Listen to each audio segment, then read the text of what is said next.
Welcome to This Week in Westerly with your host, Michael Niemeyer.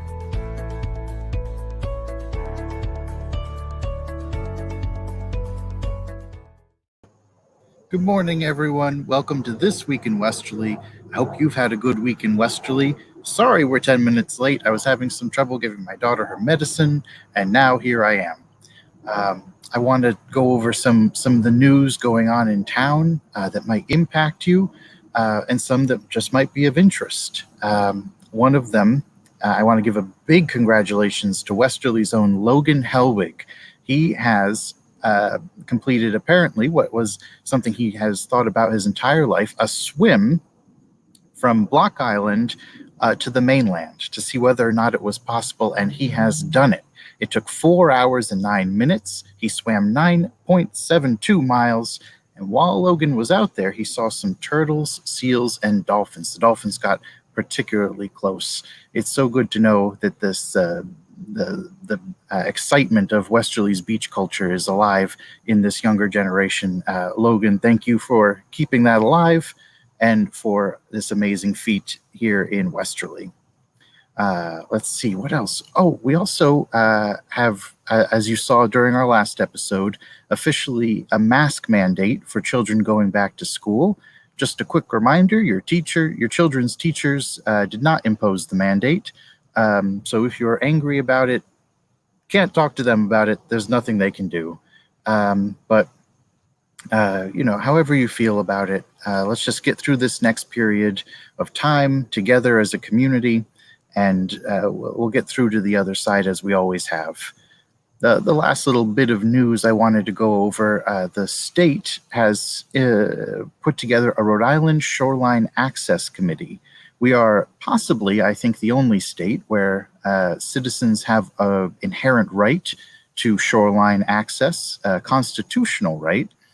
But that's very nebulous and has been very difficult to figure out how to actually enforce people's right to the shoreline, particularly as shorelines have shifted. The mean high tide has shifted in areas as the climate's changed. It's really a big question mark, how to give people the right to their shoreline, which they are constitutionally given a right to. So the Rhode Island government has put together a Shoreline Access Committee, which, as you can imagine, is going to impact some local private beaches, potentially, some local properties. Keep an eye out for the Rhode Island Shoreline Access Committee. If you're interested, go check them out. I don't have their website here, but next time I'll be sure to pull it up. The Rhode Island Shoreline Access Committee.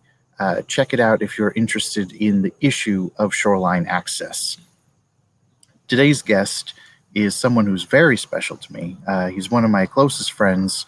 He is someone I've known for a long time. I just love him to death. You know him too because he's the producer of this show. Normally he's been behind the scenes as of late, but I wanted to bring him back out because he's such a beating heart of everything that goes on here in Westerly, and I wanted folks to get to know him a little bit better if they don't already. Ben Barber, would you come on out? Hey, everybody. Hey, Mike. Hey. A beating heart of everything that goes on in Westerly is a little much. No, it is not. A little much. It's a little much. A beating heart of everything that goes on in Westerly. It's a little much. I appreciate it. It's a little overreach. Now, you had me on your show, the 5-Minute Show, a couple of months ago, and you were so nice to me. I wanted to let you know I'm not going to return the favor. Our first question is about quantum mechanics. Perfect. Perfect? Okay. Now, the double slit experiment in quantum mechanics shot 2 photons through two microscopic slits simultaneously.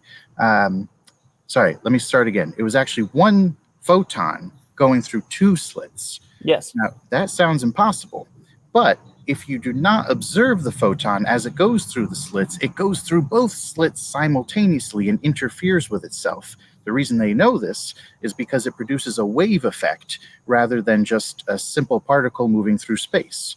Now, given that the act of observation can change the outcome, and in fact, the very nature of quantum physics, what do you think that says about our universe? Well, I think it's actually a very simple concept to think about, right? When you observe something, it changes. Like that's that. I know that you like set that all up as a really elaborate joke question, but but I'm actually really into it. I think that when you observe something, it changes, right? So like the attention that you give things matters, and the one of the there is a reason like that Donald Trump won in 2016. Whoa, left turn. And it is it is this principle. The more attention you give to something, right? The more you observe something, the more attention that it gets, the more it gloms on, the more, you know what I mean? Yeah. So like just and that's a good thing or a bad thing depending on what side of the aisle you're on. That's not the debate that I'm having right now. Sure. It's like Obama in 2008 had so much more attention than John McCain, even with Sarah Palin.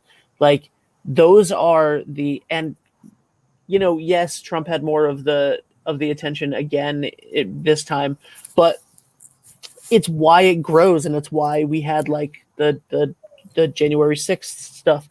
Like right. The more attention you give to something, the more it changes and the more it grows, or the more it shifts in some way. So I think that makes sense. And I think that it being a fundamental law of the universe makes a lot of sense. Hello. What is your dog's name is Nick? Nick. Yeah, Nick came for a visit. Boy. So it's if you pay attention to something, it's going to affect the way that thing acts. Absolutely. I think I don't know the science behind it, but I know that it's true. I feel like on the quantum level, that what they've determined is that there must be some intrinsic value in information. Yes. On the level that you're talking about, some things inherently change when you observe them, particularly in social sciences, because people act differently when they know they're being watched. When they know more people are watching them, they act a little differently than when one or two people are watching them. There might be two people watching the show right now, and that's why I'm so comfortable. Yeah, go ahead. But you've hit on a really interesting concept in science, and you turned my joke question into a fantastic conversation. Thank you so much. You're welcome. You're welcome. Do me a favor. Don't pay attention to Sarah for a month at all. Like completely ignore your wife. My wife. Okay. All right. Yes. So completely ignore your wife for a month and then see what happens. See if she acts differently. And then the next month, no, you know what? No, give her as much attention as possible. Okay. Now we're on track. See if she acts differently. I am a firm believer in the scientific method, but I am not going to be the control in that experiment. I was thinking the other day I was on a walk and I was thinking about like how like grass screams when you cut it. Yeah, okay. You know what I mean? Like it has a chemical scream. Yes, it has a chemical scream. Like but like to that effect, do we know like what's the difference between, because like theoretically we have chemical screams. Sure, yeah. So it's like what is when you observe something and you change it and those things have these chemical reactions, like where I think that it's all fascinating. And it's all like it's very weird. It is very weird. For folks who might be wondering what we mean by we have chemical screams, just as an example, if your body's under stress, it produces more of some chemicals. We're talking about that as a scream. It's your body screaming out. So That's what we're talking about, just in case we lost anyone on that one. Yeah, but you do. You release more chemicals. You do, like, fundamentally, there's not a ton of difference all the time in us and the other living things around us. Sure. So it's I find all of that stuff interesting, and the question, I can't believe that we've spent 7 minutes on this now or something, but Right. It's all right. but yeah, the idea that something changes when you observe it, Yeah. it's extremely interesting to me. I've never really talked about it. I've never really thought about it all that much, but it makes sense. And the most exciting, fun thing about science is, like, we don't know 99% of everything. Yeah. Like, the stuff that we do know, we're like pretty sure that we know. Right. But we're just at the tip of the iceberg in terms of what we're sure we know. Was there a point to this show? Ben, like, the beating heart of Westerly. Why don't you tell us a little bit about what you do for our town and why folks might know your name? What I do I don't do anything for the town. I mean, like, not, for the town as a whole, I don't think I really do anything. For folks, for the institutions that make this town. Sure. So I'm a video and podcast producer, and I've always been around. Like, I produced theater since 2005 in the area, and I started a children's theater in 2013, which had thousands of kids from the Westerly area come through it over the years, and still exists. I'm not running it anymore, but it's still alive and well, and they just had 2 summer camps, and that was awesome. So congratulations to Theater Scrapbook. So I was the de facto theater advisor, assistant theater advisor under Mr. DeAngelis at Westerly High School for a little while.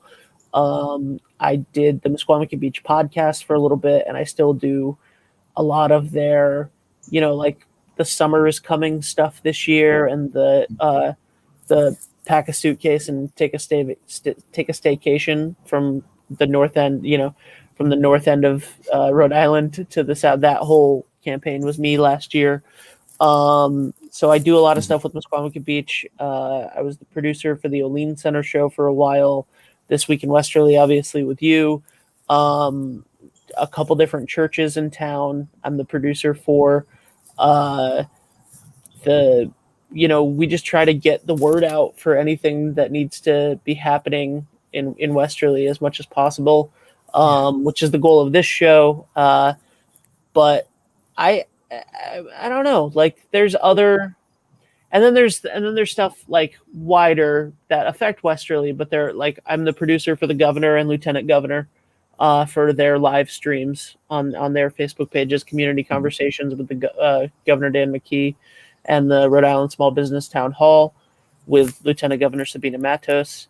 Mm-hmm. I work with the Rhode Island Small Business Coalition on their weekly show. I work with Shop Local Rhode Island on their weekly show. I am the producer for Rhode Island Elder Info, Deb Burton, who's an amazing person that you need to have on this show, who does a wonderful amount of stuff for the aging population and caregivers. The Alzheimer's Association of Rhode Island, the Rhode Island Vets Center. Is there anyone you don't produce for? You don't have to answer that. I just did the Washington County Fair for a week. Last year we did the Newport Craft Beer Festival.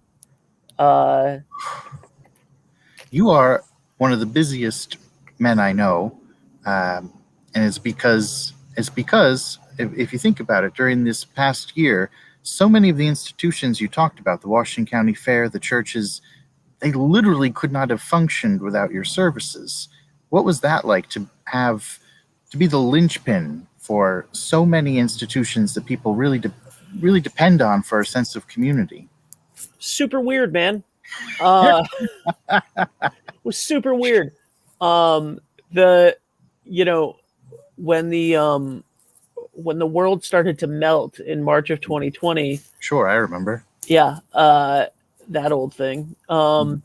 It was very weird because it was like first it was Caswell, who I know from doing the stuff with the beach, Mhm. was like, "Hey, I'm a town councilor." Obviously, I know that he didn't have to say that. That wasn't an actual part of the phone call. It's not a direct quote, but he was like, "Hey, I'm doing this thing every day where I go live and I give people the updates on the COVID restrictions for Westerly." And I was like, okay, cool. And then he was just doing it on his phone, going live. And then he was like, I want to get Dan on, the lieutenant governor, Lieutenant Dan, as we called him at the time. And he was like, the lieutenant governor wants to come on to talk about the businesses and the restrictions and how we can help everybody.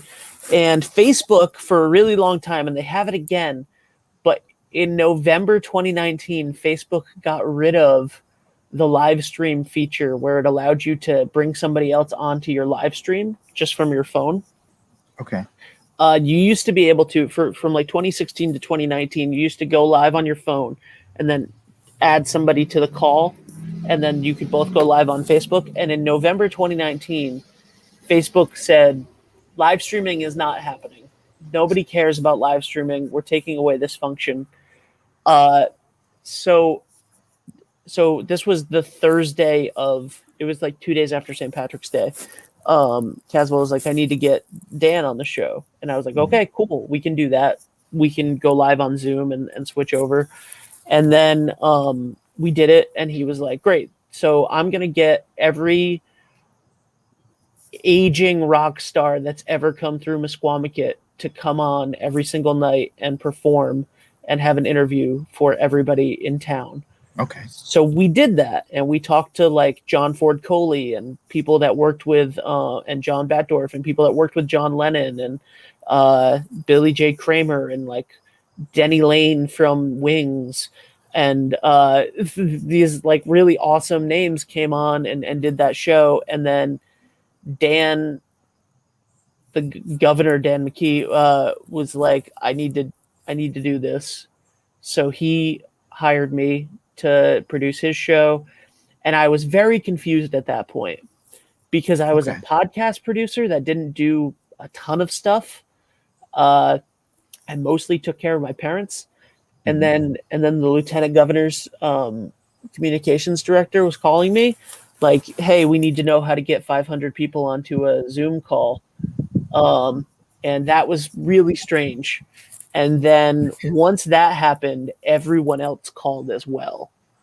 And then also Christchurch picked up, and then they were like, let's do 11 of these a week. Okay.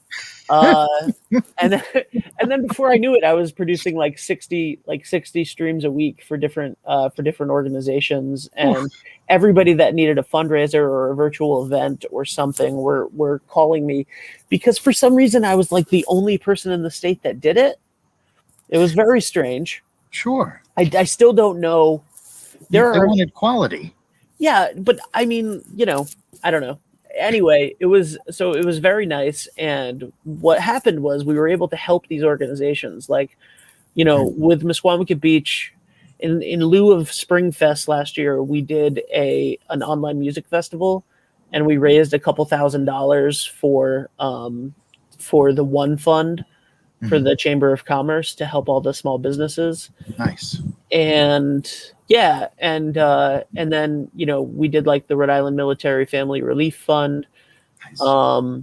We did a bazaar. We did an 8-hour virtual bazaar in December that raised the like exact same amount of money as the in-person bazaar did every year, and that was really special and kind of crazy. So it's weird. Was that at Christchurch or? That was at Christchurch, yeah. Wow. Yeah. I remember seeing that. It was really good. I can see why I did that, but I'm so proud that it worked out that way. Yeah, it was cool. And then also, So the most of that, like 99% of that, was me sitting at a computer doing this and virtual events. And now it's cool because I'm working with, and I had like podcast clients that were in other countries and other parts of the world and other states before the pandemic, which is why I knew how to use Zoom intimately and produce these things like this. But a whole second half of that is there was one other person in town who was really into live streaming, and Okay. that was Shane Belanger, formerly of Westerly Life. Okay. And he had been trying to do live streaming and doing it well for a long time. He was doing the football games at Westerly High School. He was doing, right when the pandemic started, he was doing some like Saturday Night Live concerts from the Phoenix. Cool. Uh, Okay. and he really loved going to things and doing that. And I was like, I'm not leaving my house for anything. So he and I have teamed up on a ton of projects, and he's introduced me to a lot of new technology. And now, like, I just got a text 2 minutes ago from him about a new IP address for one of our cameras, because we now have the ability where he can go to a place like Watch Hill Chapel has a camera right now where the camera is fixed and set up in the back in the back of the church. It's hardwired to their sound system, Okay. and it's an internet-based camera. So all I have to do on Sunday morning is sign in on my computer, and I fully control that camera. So instead of having a cameraman there, I'm zooming in and zooming out. I'm controlling the levels. I'm controlling the aperture and everything, which is insane. And I wouldn't have figured that out. Mm-hmm. I'm not super tech savvy. Like, I know that I do this stuff, but this is more of like an art taste thing. Instead of And yeah. yeah, so Instead of like that's been, competing, like you two started collaborating and maybe making each other better. yeah, he's fantastic at like in the field. He bought this ridiculously expensive, like several $1,000 TV station modem, essentially, so he can have like perfect internet access anywhere. Um, just like a news crew, like you ever wonder why the news crews on the beach during a hurricane have a perfect signal, and you with your phone have a really crappy one? It's because they have this gigantic modem that takes, I don't know how the technology works, but it outputs a video signal that's perfect. And he bought that. And then, like, so he's been going and doing weddings and stuff. And then he sends me back the stream, and I produce it on here. So that's a whole separate aspect. And he and I have done a ton of things together for a bunch of other organizations. And those have been really cool too, like Safe Futures in Connecticut, which is an organization that helps domestic violence survivors, and Fairview, which is an assisted living and nursing facility in Connecticut. And so, like, the amount of nonprofit organizations that we've been able to help this year, both he and I together, and me separately, and him separately, are like, I never thought a year and a half ago that we would have this kind of impact on these local organizations. Yeah. It's awesome. I mean, this speaks so much more to just business acumen. It's such a deep love for this community that you can see in your work. You put so much effort into making it all come together at a time when none of us could come together, when it would have been impossible 10 years ago.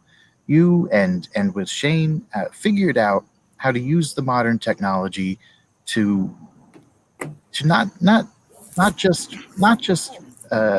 produce a show, but to actually salvage the community in a time of crisis, when the community was at risk of everyone just being isolated in their homes for months on end. And now and now it isn't dying down. It's a new way of keeping together in a time when so many people were just falling into isolation. Thanks for doing that. You're welcome. My like the thing that I keep repeating since April of 2020 is that our goal was to keep communities connected, Mm-hmm. and we did that, and we also developed a. Not only can you keep communities connected even when things are rough and there are mandates and there are lockdown orders and there are disruptions to our normal everyday life, or what we considered our normal everyday life, but you can deepen those bonds. And you do that with storytelling and with telling the truth, right? Mm-hmm. So this is something I'm extremely proud of, and I think that I was given a lot of credit for it by some of the members of the fair committee, but I think that the people whose story is being told are the people that deserve the credit for it. The Washington County Fair this year had near record numbers, if not record. It was an astounding success, and not only was it an astounding success, but this is the most important thing. Everyone was nice. The vast majority of people that came to the Washington County Fair were thoughtful, respectful, understood when situations weren't going the way that they normally would, listened, cared, thanked the volunteers, donated extra money to the food booths. I mean, like, you go to a food booth at the Washington County Fair and like your reaction for years may have been, that's pretty expensive for a hot dog on a stick, but instead, like, a lot of these people were like, keep the change. Your organization does great work.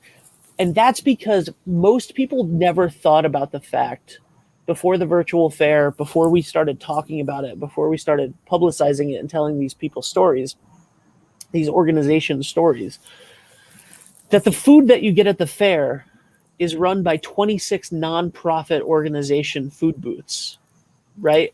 Yeah. Not only that, they're the Granges, the fire districts, the churches, the Boy Scouts, these organizations that will help you put a stoplight when you need a stoplight in your town, or donate to the School for the Blind in Rhode Island. All of these amazing things that they do. They promote agriculture. They help kids in leadership positions. They, literally grow the food that we eat. And so much of the fair, I mean, it's an agricultural fair. Like 40 to 50% of the fairgrounds are dedicated to those rings and where the tractor pulls and the truck pulls and and all of the show barn, and you know what I mean? You showed animals there as a kid. Yes, I did. Right? Yeah. Yep. I did not. When I think of when I thought of the Washington County Fair, I spent every day there. My mom volunteered. I spent every day there as a kid. Do you know how often I acknowledged the fact that there were animals? That was the part of the rides, go get food, but like the rides and the games and like the cool chainsaw. You never came down my way. I barely, and I think and it was a novel thing that you walk through, but whatever, and it's really cool to talk to those people and to have them say kids come in and they literally don't know that the chicken that you eat and the chicken that you see here are the same thing. They don't know that milk comes from cows, and they're having that conversation, whether you like it or not or whatever, those are those are conversations to be had. Yeah. But like, we should fundamentally understand that a chicken nugget isn't this like It doesn't grow on a tree. It's not just this thing that magically appears at McDonald's. And and then if you know that stuff, maybe you make better choices, maybe you just appreciate it more. And that was the like wonderful thing. Those food booths there were lines at the food booths. The fair was supposed to close at 8:00 on Sunday night. That's when people were texting the fair. I was responding. The fair closes at 8. When I left at 9:00 on Sunday night, the food booths all still had lines. Wow. And a lot of them had sold out of all of the food that they had. And my point is that the appreciation factor for all of the volunteers, because that fair is run by volunteers, 100% run by volunteers. All of the food booths are volunteers and nonprofit organizations. The fact that the thousands of people that came, that have been pent up for a year and a half, that missed this thing, that are angry about everything. We're all angry about everything. Yeah. And they were nice and kind and appreciative of what they had and understood, maybe some of them for the first time, the love and passion and work that goes into this and the good that those organizations do in the community with the money that they make from the fair every year. That was my proudest moment, that I could help those people share their story and have an effect.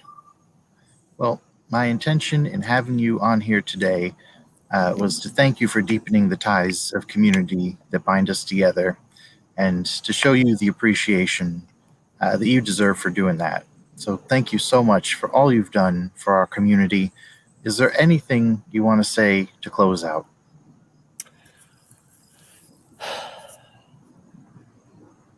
On Wednesday of next week, September 1st, I am starting a new company. Okay. And that one of the downsides of what I've done for the last year and a half is that I now have 23 individual clients that I'm mainly working for myself, by myself. And that's difficult, and that's time consuming, and that's, it's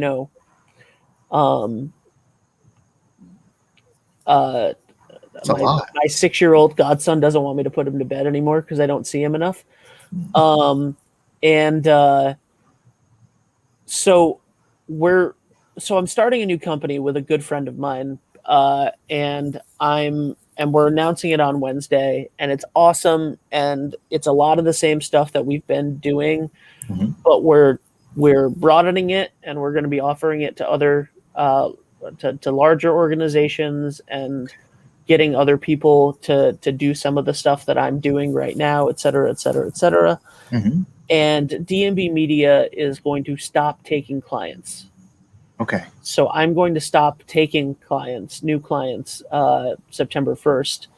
And I want to help a couple more people in the community that I can.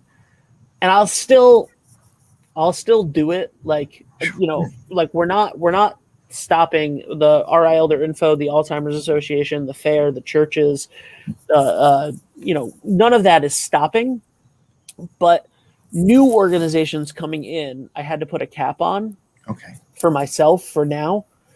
But I have 4 opportunities left. I can take on 4 more people. Dave and I can take on 4 more people before we close that door. Okay. And so that's, if you do run an organization, whether it be a nonprofit or a for-profit, or you're just a person that wants to put good out into the world and you'd like to work with us, then the new company is offering a lot more stuff than we offer, and it's a lot more expensive, and it's not a lot, but it's more expensive, and it's more what it is. Okay. because there's more production to it. There's more people involved. There's more, it's like a marketing team as well. And so if there's an organization out there that is interested in anything that we just said, that wants to help keep their community together and grow their community, I would love to work with you. Send me an email, message me, contact Mike. He'll send you to me. Yep. We've had I started talking about that about 3-4 weeks, 2 or 3 weeks ago, and we already have a couple. We have like 5 or 6 people that are really interested, and they're like, little organizations, churches, museums, stuff that want to do nice, important things and get important messages out. So, if that is you, I would love to work with you before I close this door for a little while. Okay, so there's 4 slots left at D&B Media for local organizations, but you're starting a new company. That I can't talk about it yet. Shoot. I can't talk about it yet. All right. Because I have nothing's live, so I can't direct you to anything yet. But it's essentially this. It's essentially the same thing, and we're just going. Like, I'm already working with this organization in Oakland, California.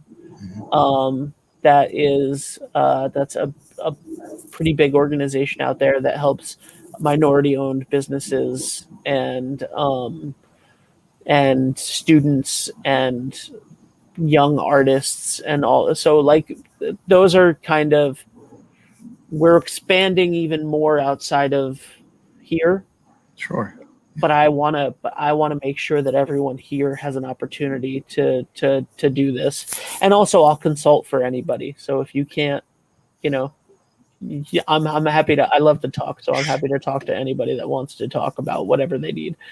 So 4 slots left at D&B Media. Give me a message. I'll send it to Ben, or if you can get in contact with Ben, just talk to him. Well, Ben, I wish thank you, Mike.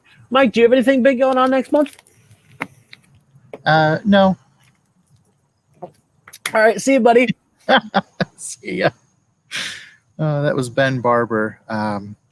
He spoke. Don't give any attention to Sarah for the entire month of September, and then report back in October and see what happens. I'm going to give you no attention. Oh my goodness. I disagree. That was Ben Barber, a very good friend to not just me, but to everyone here in Westerly. In a sense, he patched this community together when we were at risk of falling into deep, deep isolation. Thank you so much for all you've done for our town. I want to close out today. Ben kind of intimated during his time with us this morning about how angry it seems like everyone is, and how even as we're supposed to be coming back together after this difficult time, it feels like there's a lot of fractures. I just want to say, take a moment to, when you go out into town, to just say hi to folks. Just start the little chains of kindness that can bind communities back together after times of crisis and times of difficulty and times of strife. I say it every week. I really mean it, and I hope everyone here today takes a moment to live it. Be good to yourself. Be good to each other. Be good to Westerly. Take care. Thanks for spending your morning with us.